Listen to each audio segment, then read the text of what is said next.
ठीक है। तो ऑसिलेटर फीडबैक प्रिंसिपल कल आपने जो है वो a beta greater than 1 less than 1 और -1 के लिए कैलकुलेट किया था। अब आज हमने जो है इसके जो डिज़ायरेबल ऑसिलेशन है इसको जो बीटा नेटवर्क है उसके अंदर अमेंडमेंट करके एक और सर्किट लगा कर तो इसको हम डिस्कस करने की कोशिश करते हैं। ठीक है, तो आप देखें कि जो लिमिटेशन है of amplitude of cut off, the limitation of amplitude of cut off, ठीक है, जो लिमिटेशन है एम्पलीट्यूड की कट ऑफ की एंड सैचुरेशन, और जो सैचुरेशन है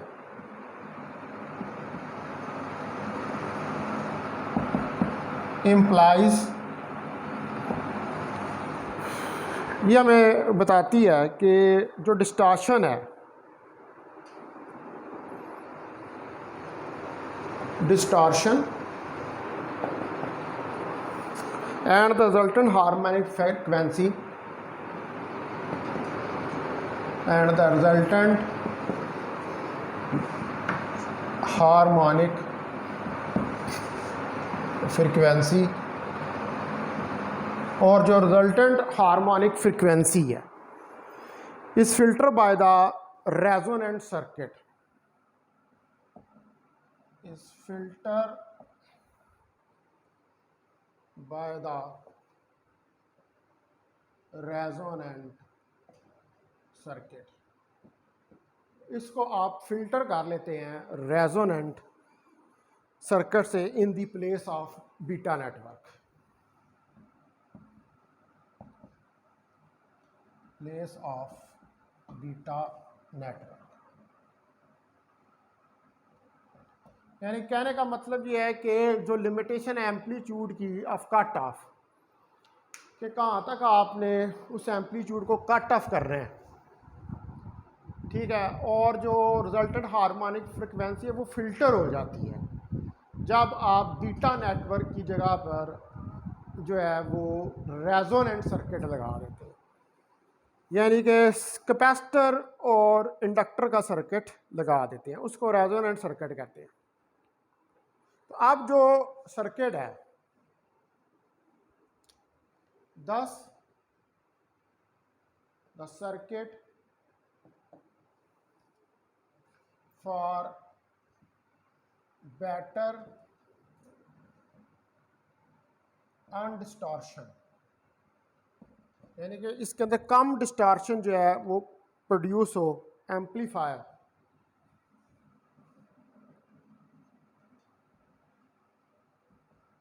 is shown in figure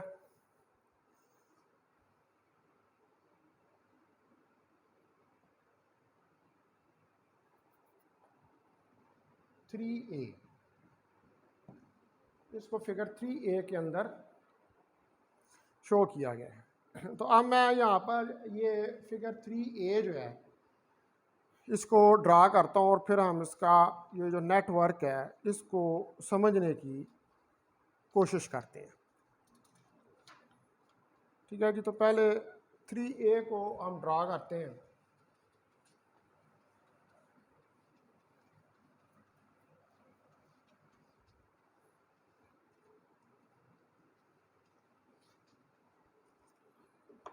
तो पहले देखें कि यहाँ पर ये एम्पलीफायर लगा हुआ है, तो ये एम्पलीफायर यहाँ पे ये एक पोर्ट लगी हुई है और इसके साथ इधर X3 रिएक्टेंस लगी हुई है और ये कोई पोर्ट 2 यहाँ पर लगी हुई है और इनके दरमियान में इधर ये एक रिएक्टेंस X1 है और इसके साथ यहाँ पर एक रिएक्टेंस X2 लगी हुई है। तो ये जो पोर्शन है यहाँ पर ये आउटपुट है और ये वी एफ है जो फ्रैक्शन ऑफ फीडबैक वोल्टेज है।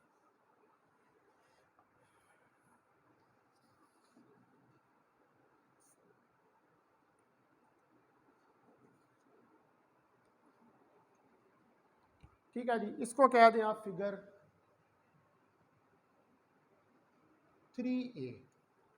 इसी तरह हम FET जो है फील्ड इफेक्ट ट्रांजिस्टर, उसके लिए भी फिगर जो है ये वाली ड्रा कर सकते हैं। ये देखें, इसको फिगर 3B कह देंगे।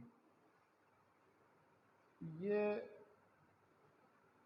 फील्ड इफेक्ट ट्रांजिस्टर है, ये इसका ड्रेन है। ठीक है, यहाँ से ये आपका गेट है और गेट से इधर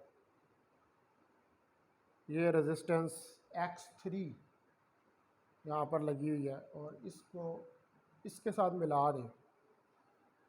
ठीक है जी, यहाँ से इसको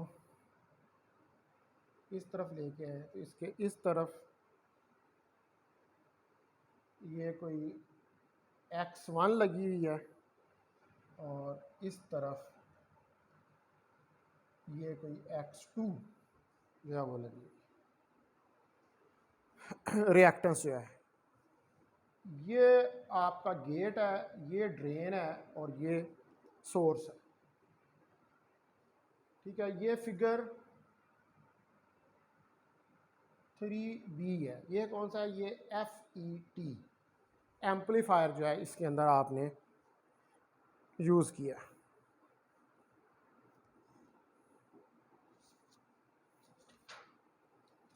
तो अब जो रिएक्टिव सर्किट है, क्योंकि ये रिएक्टेंसेस लगी हुई हैं, तो द रिएक्टिव सर्किट, तो जो आपके पास रिएक्टिव सर्किट है, provide the 180 degree phase shift of the input, provide the 180 degree phase shift of the input. ठीक है, ये इनपुट का 180 डिग्री फेज शिफ्ट करेगा एंड आउटपुट वोल्टेज और आउटपुट वोल्टेज के दरमियान।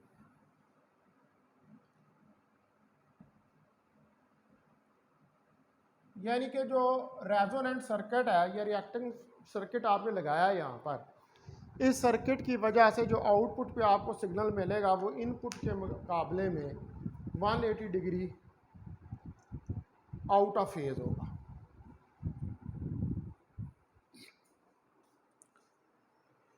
अब जो FET है उसके अंदर भी 180 डिग्री ग्रेजुअल फेज शिफ्ट होगी।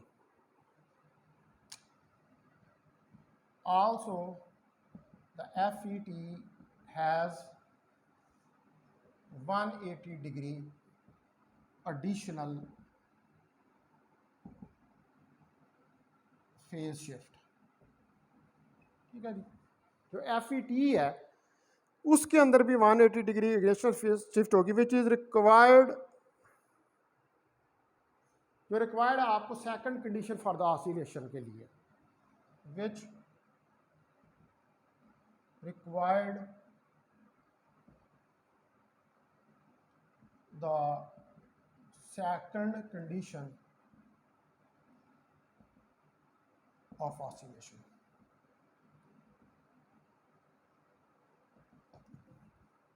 जो आपको सेकंड कंडीशन ऑफ ऑसिलेशन के लिए, और सेकंड कंडीशन ऑफ ऑसिलेशन क्या है? सेकंड कंडीशन ऑफ ऑसिलेशन जो है वो रिलेटेड है गेन से, कि अगर ए भी ग्रेटर दैन 1 हो, ए इज इक्वल टू 1 हो, या ए लेस दैन, ए भी लेस दैन 1 हो। ठीक है, तो सेकंड कंडीशन के लिए ए भी जो है that must be equal to 1।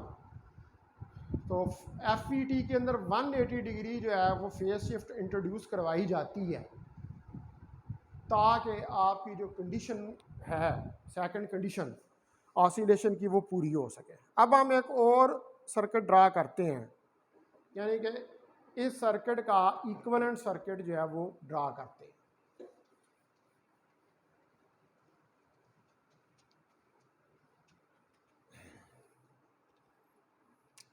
now the equivalent circuit for figure 3a is shown below. तो अब इक्वलेंट सर्किट जो है उसको बनाते हैं।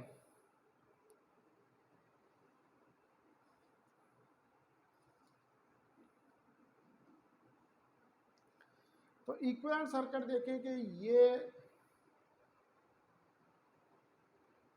आपके पास अगर गेट है, ठीक है, और यहाँ पर ये GM VGS gate source voltage है। सॉरी, ये फिगर बी का मैं बना रहा हूँ, GM यानी कि FET वाले सर्किट का। इधर से ये आपके पास सोर्स आई और यहाँ से इसको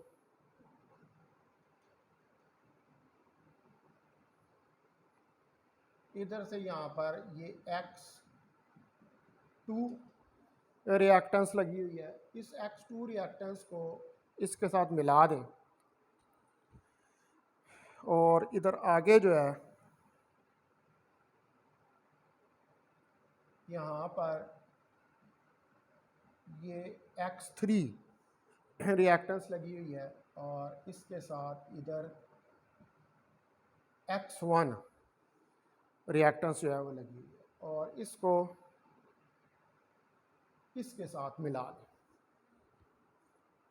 ठीक है जी। अब आउटपुट जो है यहाँ से ये आउटपुट आ रही है V0,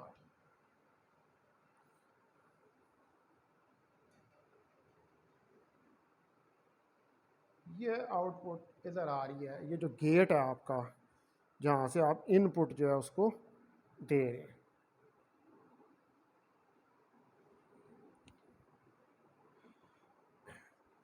ठीक है जी। तो ये हमारे पास फिगर आ गई 3C। फिगर 3C जो है ये क्या, ये इक्वलेंट सर्किट है फिगर 3B का। Equivalent circuit of figure 3B, ये फिगर 3B का इक्वलेंट सर्किट है। और फिगर 3B के अंदर हमने FET यानी कि field effect transistor as an amplifier के तौर पर इस्तेमाल किया हुआ है। तो ये देख लें, ये आपके पास X2, X3, X1 ये सोर्स है, ये गेट है और ये इस तरफ जो है ये आपके पास ड्रेन है, ये D, ये सारा ड्रेन का पोर्शन है। अब जो कंडीशन है रेजोनेंट सर्किट के लिए, ठीक है जी,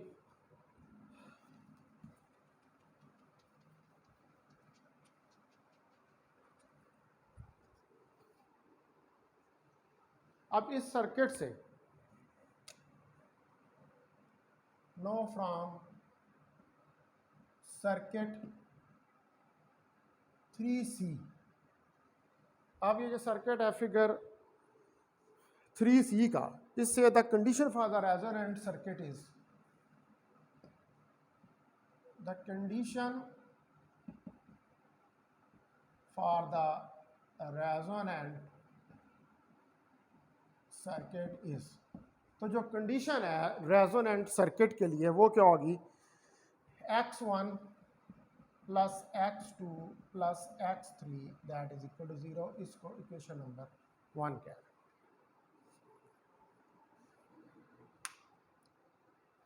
तो इक्वेशन ये बता रही है कि जो तमाम है वो नेगेटिव नहीं है और ना ही कैपेसिटिव है। तो equation 1 implies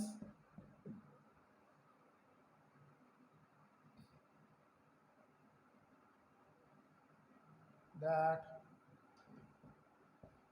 all are not negative and capacitive, कि ये इसके अंदर जितनी रिएक्टेंस हैं ना तो ये सारी नेगेटिव हैं और ना ही ये सारी कैपेसिटर की वजह से, ठीक है। ये X1 X2 और X3 ना ही ये सारी नेगेटिव है और ना ही ये कैपेसिटिव है। 1 और 2 जो है उनकी सेम नेचर है। 1 और 2 हैज़ द सेम नेचर। एक या दो जो हैं इसके अंदर से उनकी सेम नेचर है, विच इम्प्लाइज द पॉसिबिलिटी, जो कि हमें बताती है possibility, which implies the possibilities, ठीक है। एक या दो जो हैं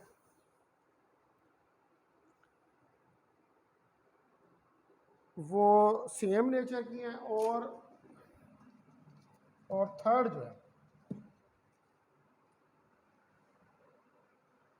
एंड थर्ड इज अपोजिट, और तीसरी जो है वो अपोजिट है। एक या दो सेम नेचर की हो सकती हैं और तीसरी जो है वो अपोजिट नेचर की हो सकती है। विच इम्प्लाइज द पॉसिबिलिटीज,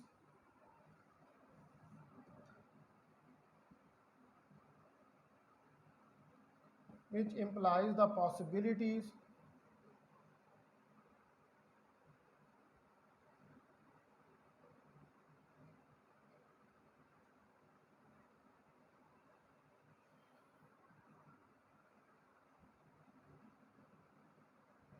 जिसकी वजह से हमें पॉसिबिलिटीज़ जो हैं वो मिलती हैं हार्टली ऑसिलेटर की, हार्टली ऑसिलेटर, ठीक है। ये भी ऑसिलेटर्स की एक किस्म है, Hartley oscillator.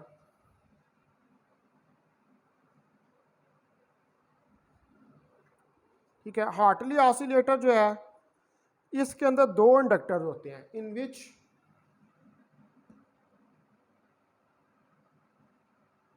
To inductors and one capacitor, ठीक है जी। इसके अंदर एक इंडक्टर और एक कैपेसिटर जो है वो होता है, हार्टली जो ऑसिलेटर है, दो कंडक्टर और एक कैपेसिटर।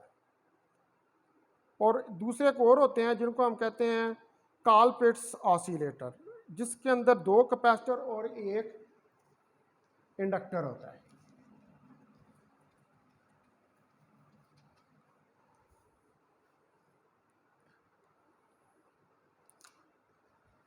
एंड कल्पिट्स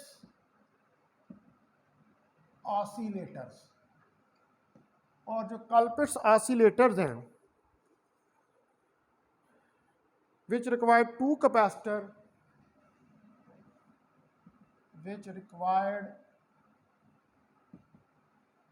two capacitor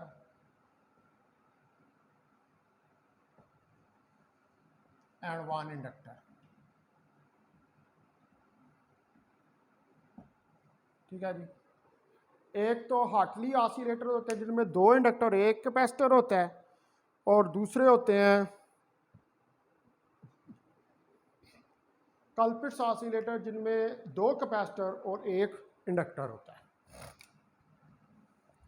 तो ये इन रिएक्टेंसेस की बुनियाद पर ये दो किस्म के ऑसिलेटर्स जो हैं इनको आप डिफाइन करते हैं।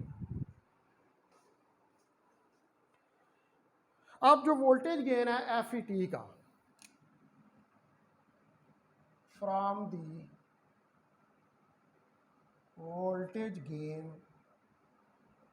ऑफ एफ अब जो वोल्टेज गेन है एफ ई टी का ए माइनस जी एम आर, इसको कह लें ये कोई इक्वेशन नंबर 2 है। नेगेटिव साइन जो है यहाँ पर 180 डिग्री फेज शिफ्ट को शो कर रहा है।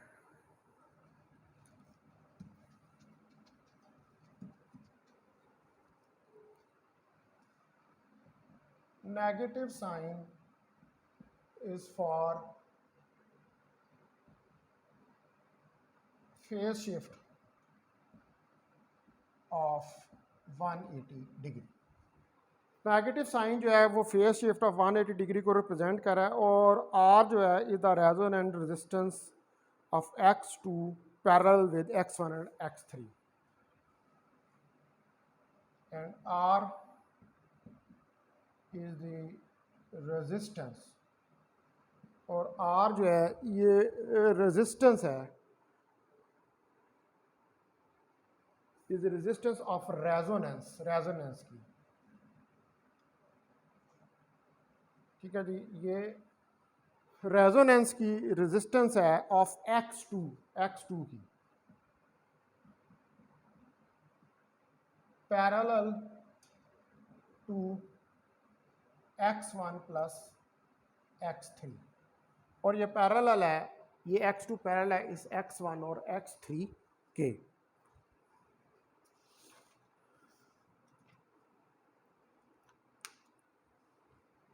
ठीक है जी, तो अब आप इसके ऊपर जो वोल्टेज डिवाइडर है या रेजिस्टेंस डिवाइडर जो है उसको अप्लाई करें तो हमारे पास जो इक्वेशन है वो आ जाएगी। अब ये मैं फिगर मिटा रहा हूँ।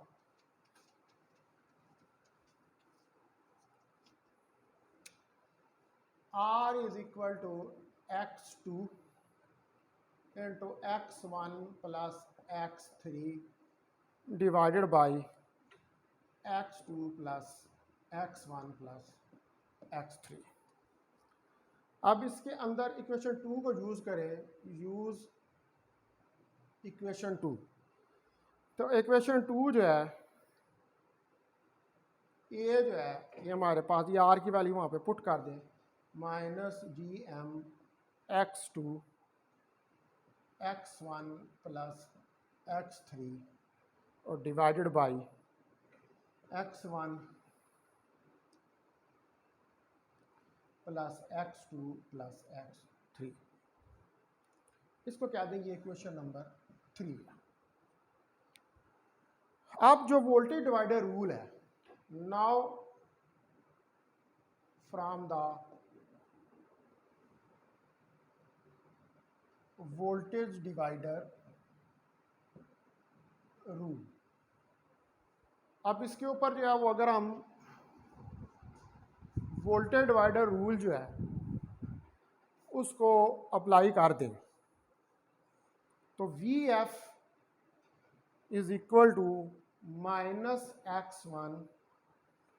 x1 plus x3 V naught के बराबर होगा, और V F over V naught minus x1 plus x3 के बराबर होगा। तो यहाँ पर बीटा जो है अब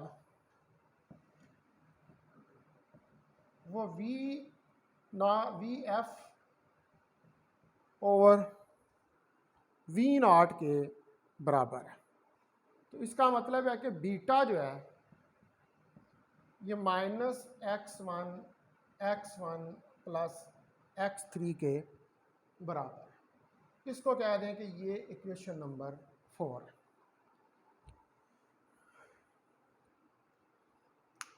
अब जो इक्वेशन 3 और 4 है उसको मल्टीप्लाई करें।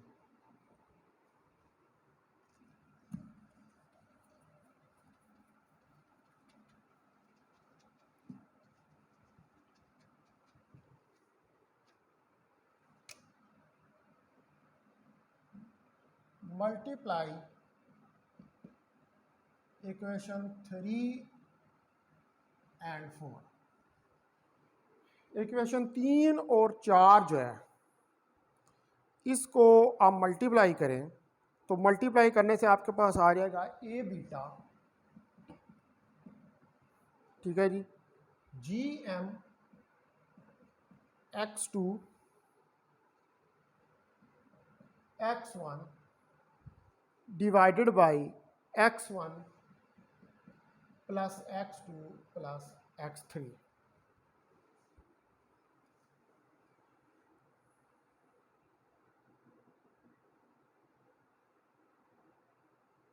अब ये कंडीशन जो है ये क्या है, ये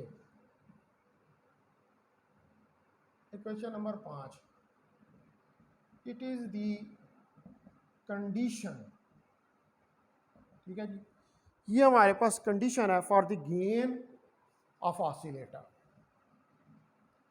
for the gain of the oscillator. ये ऑसिलेटर के गेन की आपके पास कंडीशन है। तो अगर जी एम जो है वो ग्रेटर दैन इक्वल हो,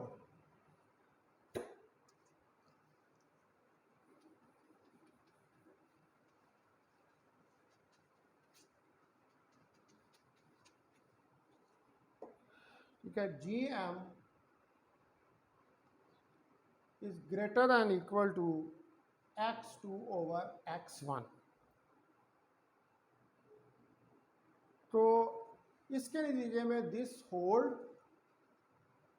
इसका मतलब है कि दैट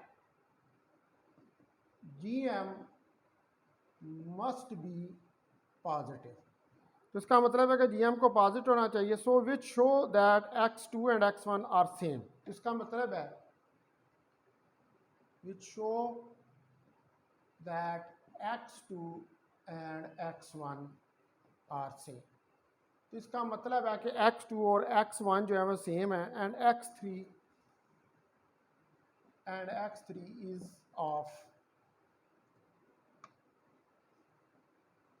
ऑपोजिट नेचर, ठीक है जी। और x3 जो है वो ऑपोजिट नेचर की है। तो x2 और x1 चूँकि पॉजिटिव हैं, ठीक है, तो इनकी सेम नेचर होगी। और जो x3 है, जो तीसरी रेजिस्टेंस है, वो अपोजिट नेचर है, क्योंकि हमने ये पहले बताया कि जो रिएक्टेंसेस होती हैं उनकी बेस के ऊपर आप हार्टली और कॉलपिट्स ऑसिलेटर्स जो होते हैं उनके दरमियान में डिस्टिंग्विश करते हैं।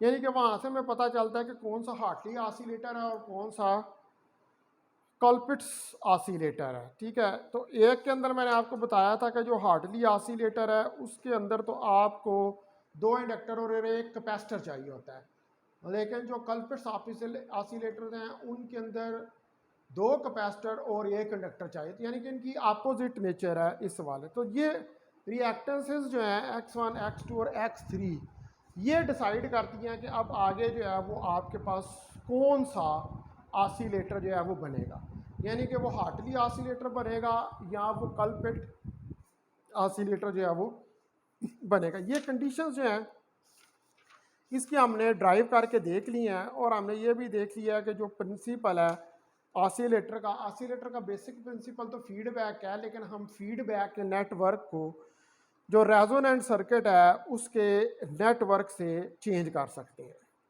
तो अब ये जो हार्टली या कॉलपिट्स ऑसिलेटर जो हमने आगे स्टडी करने हैं, ये बेसिकली इनको ट्यून सर्किट ऑसिलेटर कहते हैं या इनको LC ऑसिलेटर्स का नाम भी दिया जाता है। यानी कि जो LC के अंदर फीडबैक का सर्किट होता है उससे इसको LC ऑसिलेटर्स का नाम भी दिया जाता है।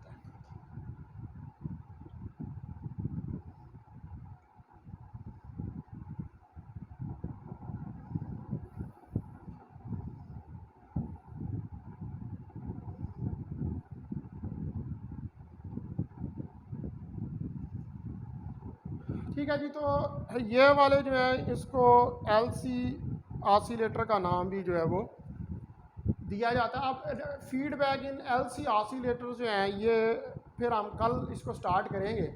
यहाँ पर मैं इस लेक्चर को जो है वो एंड कर रहा हूँ कि अब आपका यहाँ पर कंडीशंस जो हैं और जो रेजोनेंट सर्किट है उसको हमने डिटेल के साथ डिस्कस करके देख लिया।